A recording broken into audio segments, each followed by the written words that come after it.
And now, Glass Houses, a soap opera by Craig Leimkuehler.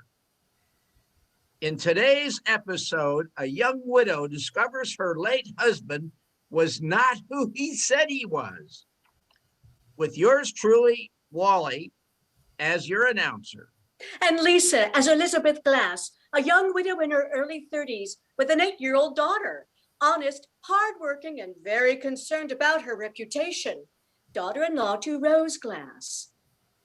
Carol as Rose Glass, a woman in her late 50s, confident and in control, financially well off thanks to her husband, mother-in-law to Elizabeth Glass.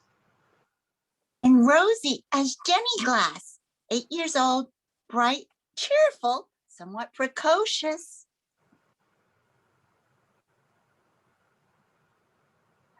And Susan is going to tell you about who she is.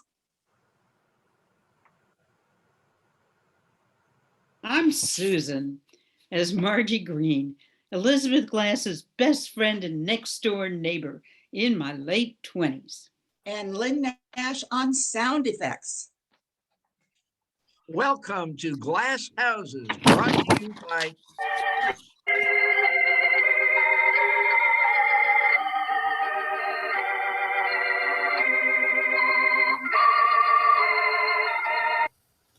to you by Spudsmore Detergent, the only detergent that uses real potatoes. Elizabeth Glass is a young widow raising her daughter, Jenny, in San Francisco. Today, our plucky heroine will be meeting her mother-in-law, Rose, for the first time. Margie, come in and help me get ready. Mrs. Glass is headed directly over from the airport, and she's come all the way from New York City. I can't believe this will be the first time we've met. You and Tony were married 8 years, and you have a beautiful daughter. Oh, Tony and his family had a huge falling out. I tried to get him to patch things up, but he refused. And when he passed away so suddenly. I just felt his parents deserve to know that they have a granddaughter.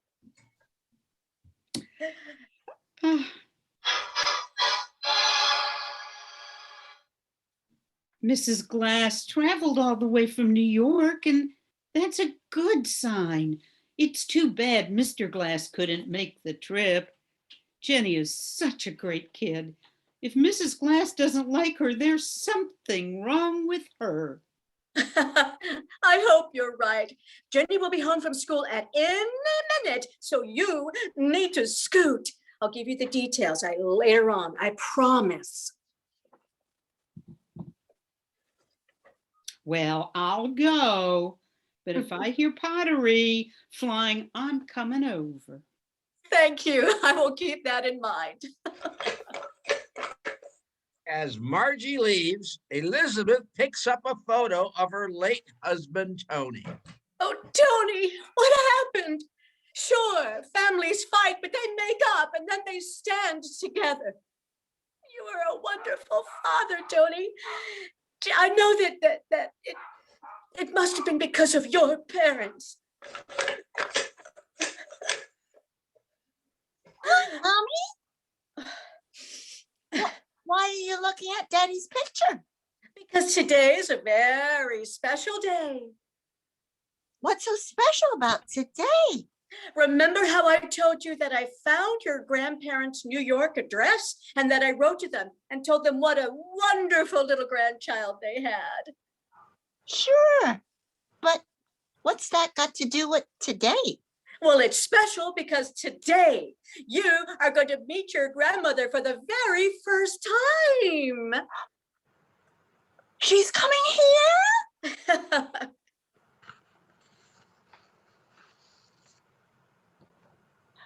It sounds like the doorbell.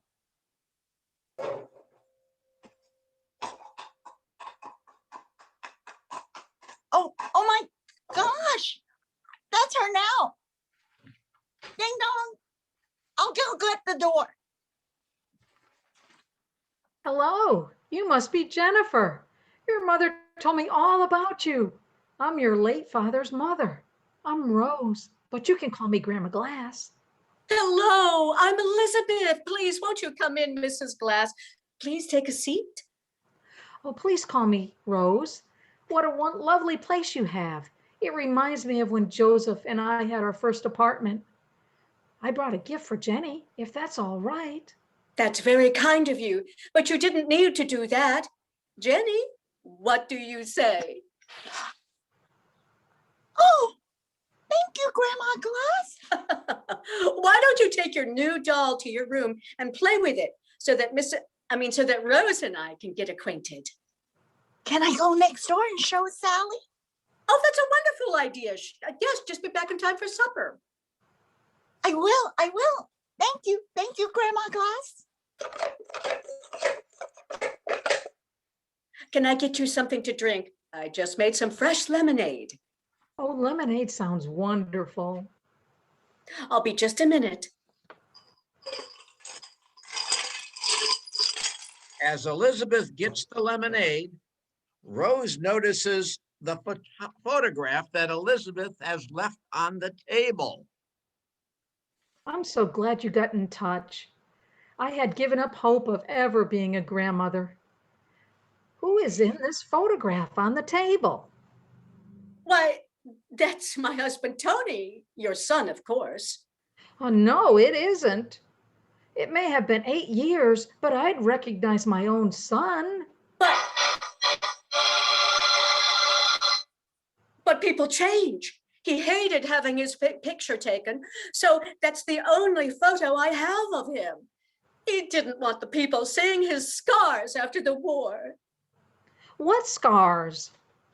He took some shrapnel in his right arm, but you couldn't tell it in a photograph.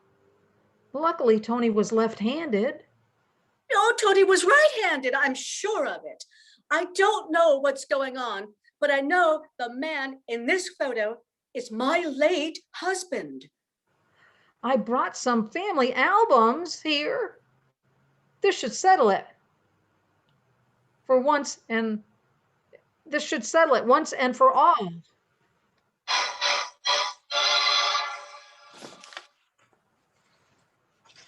Here's a picture of Tony about the time he enlisted, playing catch with his cousins.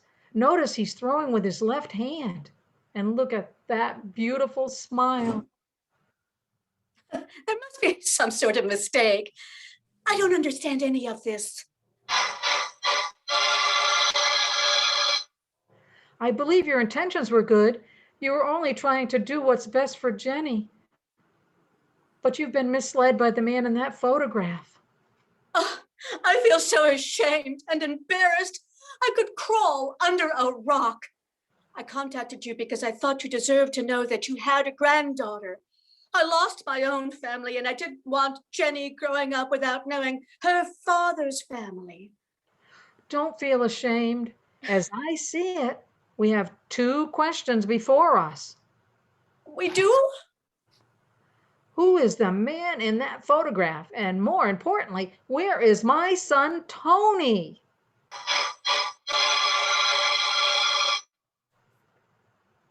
That ends today's broadcast of Glass Houses. Tune in tomorrow when Marjorie says, Peru? You're going to Peru?